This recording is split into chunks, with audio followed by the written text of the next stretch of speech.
widest and most popular external sources of recruitment. Widest का मतलब है जो एडवर्टीजमेंट आती है, ठीक है, पर्टिकुलर ऑर्गेनाइजेशन में जो भी वैकेंसी आती है, एडवर्टीजमेंट के थ्रू जो इंफॉर्मेशन प्रोवाइड कराया जाता है, वो उसका जो रीच है वो बहुत ही वाइड एरिया को कवर करता है, ठीक है. It cover the information, it provide information nation wide, ठीक है. And it's also one of the popular external sources of recruitment.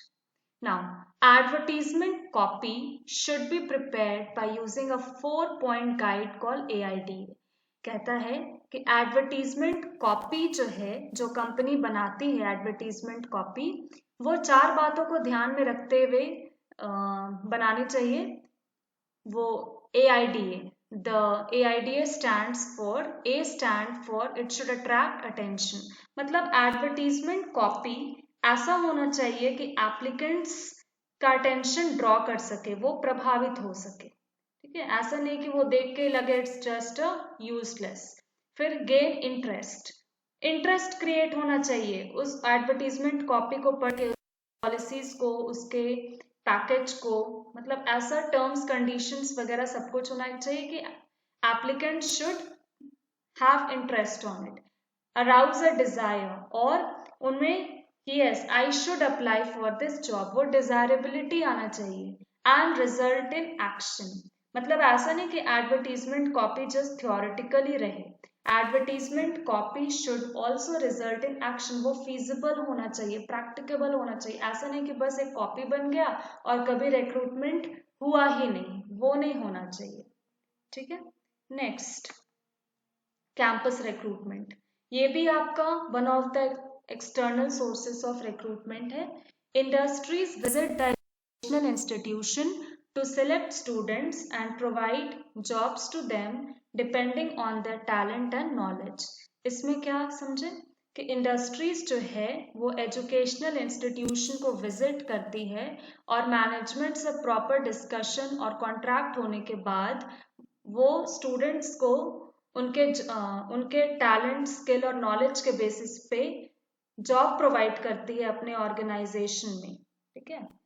तो जो वो जॉब प्रोवाइड करेगी अपने ऑर्गेनाइजेशन में, वो या तो पार्ट टाइम बेसिस पे भी हो सकता है और या तो फुल टाइम बेसिस पे भी हो सकता है. That depends on terms and conditions of employment, ठीक है. Next, advantages of this method are most of the candidates are present at one location, one place, so wider choice of selection. क्योंकि एक ही प्लेटफॉर्म में organisation को number of applicants मिल जाते हैं, तो उनके पास बहुत अच्छा अपॉर्चुनिटी है, वाइडर चॉइस है सिलेक्शन का कि वो बेस्ट को निकाले, वो एक हीरा को तराशे, ठीक है. वो वाइडर चॉइस ऑफ सिलेक्शन, उनके पास वो अपॉर्चुनिटी है. Next, interviews are arranged at short notice. और इसमें क्या, डायरेक्टली मैनेजमेंट से डिस्कशन के बाद वो एक डेट निकाल लेते हैं और एक शॉर्ट नोटिस पे इंटरव्यू अरेंज करा लेते हैं और एम्प्लॉयज को, कैंडिडेट्स को सेलेक्ट कर लेते हैं. तो it's a very short process and very smooth process from the employer's perspective, ठीक है.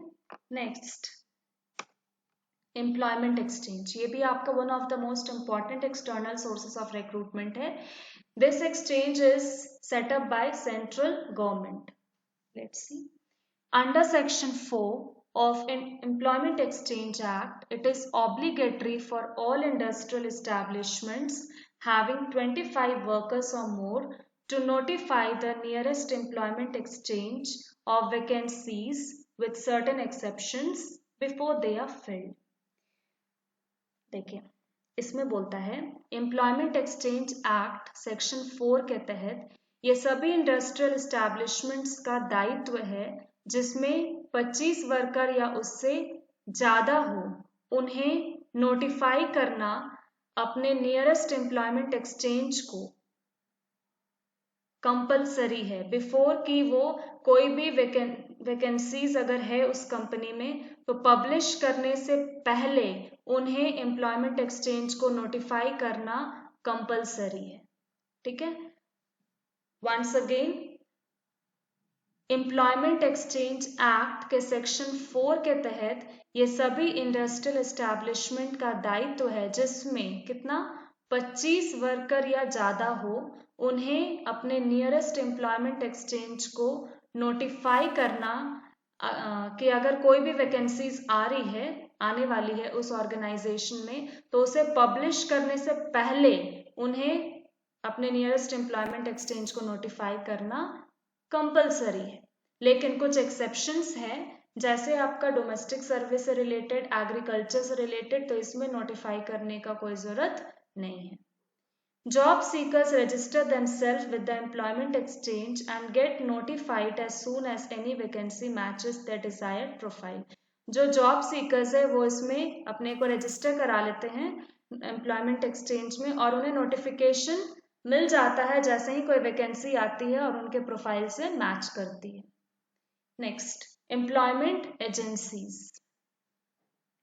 There are a number of private employment agencies who register candidates for employment and furnish a list of suitable candidates from their data bank as and when sought by prospective employers. तो India में private employment agencies भी हैं जो candidates, जहाँ पे in fact candidates अपने को register करा लेते हैं, और एम्प्लॉयमेंट एजेंसीज जो है वो डेटा बैंक प्रोवाइड करती है एम्प्लॉयर्स को, जैसा जैसा उनका रिक्वायरमेंट होता है उसके बेसिस पे एम्प्लॉयमेंट एजेंसीज जो है वो डेटा उन्हें प्रोवाइड करती है। ठीक है, जैसे सपोज रिलायंस कंपनी में एक रिसेप्शनिस्ट का पोस्ट आया और रिलायंस कंपनी कॉन्टैक्ट किया एम्प्लॉयमेंट एजेंसीज को कि इतना नंबर ऑफ एप्लीकेंट्स उन्हें चाहिए, इतना वैकेंसीज है उस कंपनी में, तो वो अपने डेटा बैंक से निकाल के रिसेप्शनिस्ट पोस्ट के लिए जो क्वालिफाइड है वो प्रोवाइड कर देते हैं, और उसके बाद आपका एम्प्लॉयर कंपनी जो है वो डायरेक्टली फिर वो जॉब सीकर्स को कांटेक्ट करती है। ठीक है, लेकिन ध्यान रखिएगा जो आपका फाइनल डिसीजन कौन लेगा सिलेक्शन का, ऑब्वियसली एम्प्लॉयर कंपनी, ऐसा नहीं कि एम्प्लॉयमेंट एजेंसी, ये जस्ट एक मीडिएटर का रोल प्ले कर रही है।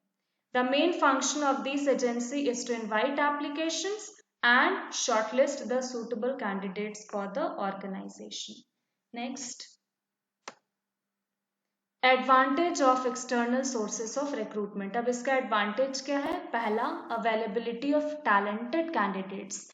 Obvious है क्योंकि पर्टिकुलर वैकेंसीज के लिए large number of applicants apply करते हैं।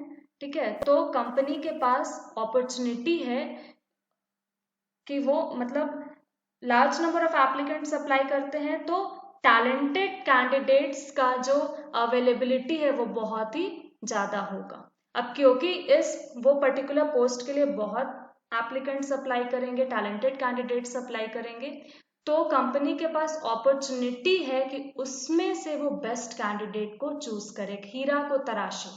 ठीक है, और थर्ड है आपका highly qualified and experienced employees may help the organisation to come up with better performance. और सबसे जो बेस्ट एम्प्लॉयज को ऑब्वियस वो रिक्रूट करेगी, सिलेक्ट करेगी, तो वो भी क्या करेंगे, अपना बेस्ट देंगे, वो हाईली मोटिवेटेड रहेंगे, वो भी अपना बेस्ट परफॉर्मेंस देने की कोशिश, पूरा बेस्ट देंगे ताकि कंपनी का प्रोफाइल, परफॉर्मेंस, प्रोडक्टिविटी सब कुछ इंक्रीज हो।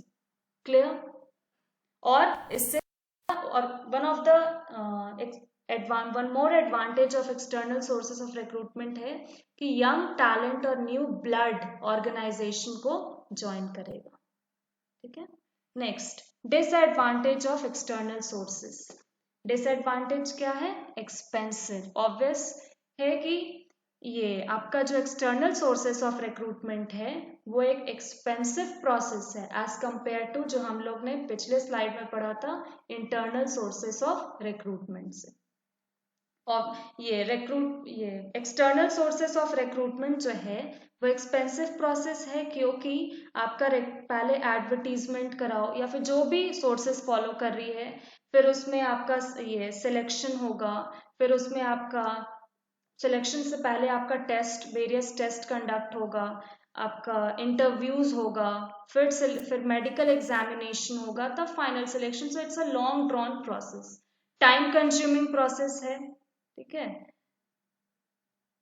नेक्स्ट है डिस्करेजेस द एग्जिस्टिंग एम्प्लॉयज, ठीक है। ये डिस्करेज कैसे करता है एग्जिस्टिंग एम्प्लॉयज को, क्योंकि पर्टिकुलर वैकेंसीज के लिए एम्प्लॉयज कहाँ से रिक्रूट हो रहे हैं, फ्रॉम आउटसाइड द ऑर्गेनाइजेशन। तो जो ऑलरेडी अभी उस कंपनी में प्रेजेंट एम्प्लॉयज है वो क्या होंगे, डीमोटिवेट होंगे, डिस्करेज होंगे कि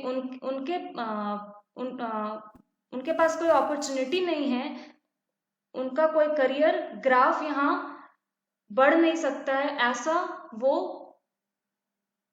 फील करेंगे, ऐसा और वो फिर अपना बेस्ट नहीं दे सकेंगे। तो इसका नेगेटिव इम्पैक्ट कहाँ पड़ेगा कि वो, इसका नेगेटिव इम्पैक्ट आपका डायरेक्टली कंपनी के परफॉर्मेंस, कंपनी के प्रोडक्टिविटी पे हिट करेगा। Clear? So these are the disadvantages of external sources of recruitment. Thank you. और नेक्स्ट स्लाइड में हम लोग सिलेक्शन टॉपिक पे डिस्कस करेंगे। जय गुरु।